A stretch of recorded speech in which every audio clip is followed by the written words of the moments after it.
Guys, a very good morning, good afternoon, good evening and good night. जब भी आप मेरा वीडियो देख रहे हो मेरी विश ले लो। So guys, welcome back to your own channel that is educational platform and my name is Muskan. So हम क्लास 7th का चैप्टर नंबर फर्स्ट पढ़ रहे थे, that is nutrition in plants. और गाइस, हमने अपने पुराने वीडियोस में न्यूट्रिएंट्स पढ़ लिया था, न्यूट्रिशन पढ़ लिया था, ऑटोट्रॉफिक न्यूट्रिशन पढ़ लिया था, स्टोमेटा के बारे में पढ़ लिया था, फोटोसिंथेसिस के बारे में पढ़ लिया था, क्लोरोफिल के बारे में पढ़ लिया था, एल्गी के बारे में पढ़ लिया था। ओके, सो आज हम आगे पढ़ेंगे, ठीक है। So let's start. तो हमारा आज का टॉपिक है other mode of nutrition in plants, मतलब किन किन तरीकों से प्लांट्स अपने पोषण तत्व लेते हैं, अपना भोजन प्राप्त करते हैं, ठीक है। So let's start the reading. There are some plants which do not have chlorophyll. कुछ ऐसे भी प्लांट्स होते हैं जिनमें कि क्लोरोफिल प्रेजेंट ही नहीं होता है। Okay, they cannot synthesise food. वो अपना भोजन खुद नहीं बना सकते। How do they survive and from where do they drive nutrients. ठीक है, तो अगर उनके पास क्लोरोफिल ही नहीं है, वो अपना भोजन ही नहीं बना पाते हैं, तो वो जीवित कैसे हैं और वो अपने भोजन को कहाँ से लेते हैं। Okay, like humans and animals, such plants depend on the food produced by other plants. Okay, जैसे कि हम ह्यूमंस और एनिमल्स जो होते हैं, हम प्लांट्स पे डिपेंडेंट होते हैं अपने फूड के लिए, वैसे ही कुछ प्लांट्स भी होते हैं जो दूसरे प्लांट्स पे डिपेंडेंट होते हैं फूड के लिए। Okay, they use the heterotrophic mode of nutrition. Okay, heterotrophic mode of nutrition क्या है? जिसमें हम किसी और प्लांट से भोजन प्राप्त करते हैं। Okay, heterotrophic mode of nutrition. Okay, इसका definition, animals and most other organisms consume food synthesised by plants, they are called heterotrophic nutrients. Animals और कुछ प्लांट्स या कुछ ऑर्गेनिजम्स जो होते हैं वो प्लांट्स पे डिपेंडेंट होते हैं अपने फूड के लिए। ओके, इस टाइप का न्यूट्रिशन को हेटेरोट्रॉफिक मोड ऑफ न्यूट्रिशन बोलते हैं। ओके, टाइप का मोड ऑफ न्यूट्रिशन होता है ह्यूमंस में, एनिमल्स में, इंसेक्ट्स में, अमीबा में, फंगस में, फ्रॉग्स में और मशरूम्स में। ओके, चलिए फिर आगे पढ़ते हैं। Do you see a yellow wiry branch structure twining around the stem and branches of a tree. ने कभी येलो कलर का वो बेलसा लताएं की तरह होती हैं, वो कभी आपने देखा है किसी पेड़ के स्टेम के अराउंड होती है या ब्रांचेस के आसपास होती है? ठीक है, दिस प्लांट कॉल्ड कस्क्यूटा। इस प्लांट को हम कस्क्यूटा या अमरबेल बोलते हैं। Okay, it doesn't have chlorophyll. जैसे कि आपको पता लग ही रहा होगा कि इसमें क्लोरोफिल है नहीं है, तभी तो ये येलो कलर का है। मतलब हमें आइडिया हो रहा है कि इसमें क्लोरोफिल नहीं होगा। एंड आइडिया क्या हो रहा है? ये होता है कि इसमें क्लोरोफिल नहीं होता है। ओके, इन बेलों में क्लोरोफिल नहीं होता है। It takes readymade food from the plants on which it is climbing.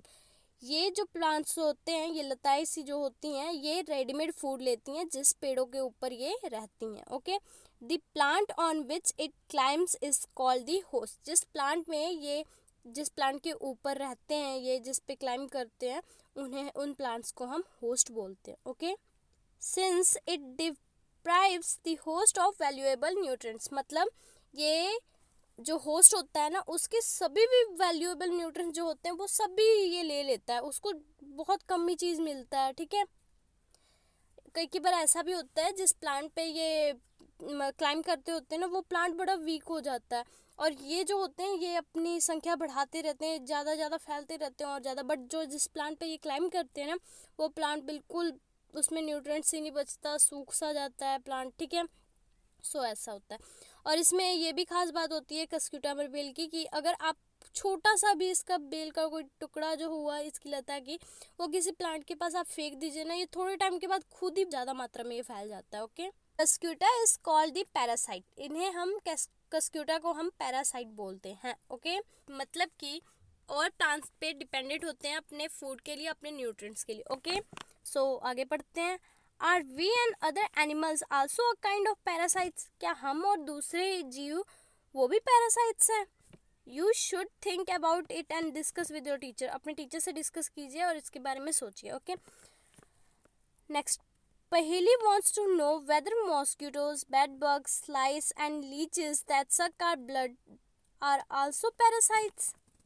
पहेली ये जानना चाहती है कि जैसे मॉस्किटोज, बेड बग्स, जुएं या लीच जो होते हैं, ठीक है, ये हमारा ब्लड सक करते हैं, क्या ये भी पैरासाइट है?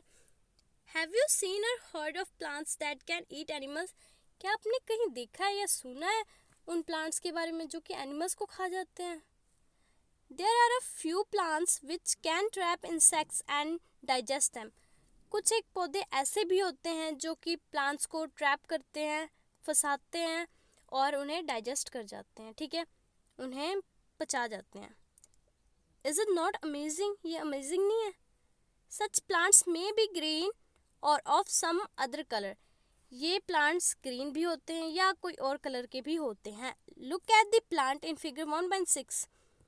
ठीक है, 1.6 में हम देखते हैं थोड़ी देर में. द पिक्चर लाइक और jug like structure is a modified part of leaf. जो पिक्चर लाइक या जग लाइक स्ट्रक्चर है वो उनका मॉडिफाइड लीफ है. उन्होंने अपने लीफ को मॉडिफाई कर लिया. Okay, the apex of the leaf forms a lid which can open and close the mouth of the pitcher. जो लीफ का एपेक्स होता है, ऊपर का पार्ट, ठीक है, उसने लिड टाइप का एक स्ट्रक्चर अपना बना लिया है. Okay, inside the picture there are hair which are directed downwards. okay, जो हेयर्स होते हैं ना वो नीचे की साइड होते हैं, अंदर के साइड, ताकि कोई भी चीज़ जब उसमें जाए तो वो फंस जाए उसमें. ठीक है, आगे बढ़ते हैं. When an insect lands in the picture, जब कोई इंसेक्ट इस पिक्चर के अंदर लैंड होता है, इस पिक्चर के अंदर आके गिर जाता है या फिर खुद ही आ जाता है वो, then lid closes and the trapped insect gets entangled into the hair. जब इंसेक्ट आके इस पिक्चर में गिर जाता है ना, तो जो ऊपर का लिड होता है ना, लिड क्लोज हो जाता है और जो इंसेक्ट होता है वो हेयर्स के अंदर में ट्रैप हो जाते हैं. ठीक है, वो निकल नहीं पाते, फंस जाते हैं उस हेयर्स में. ठीक है, the lid closes and the insect is trapped. Lid जो होता है ऊपर का वो क्लोज हो जाता है और इंसेक्ट उसमें फंस जाता है. Okay, the insect is digested by the digestive juice secreted in the pitcher and its nutrients are absorb. जो कि इंसेक्ट होता है, वो जो पिक्चर शेप होता है ना पिक्चर के अंदर ना, जैसे हमारे डाइजेस्टिव HCl प्रोड्यूस होता है ना, तो कोई भी खाना जब अंदर जाता है तो वो उसे गला के पूरा एब्जॉर्ब सा कर जाता है और बाकी ब्लड में इधर उधर भेज देता है. ओके, वैसे ही ये इसका जो डाइजेस्टिव जूस होता है वो भी क्या करता है, जो इंसेक्ट गिरा होता है वो उस जूस में जैसे ही जाता है वो उसे पचा लेता है और जो उसके अंदर न्यूट्रिएंट्स होते हैं वो खुद ही एब्जॉर्ब कर जाता है. Okay, such insect eating plants are called insectivorous plants.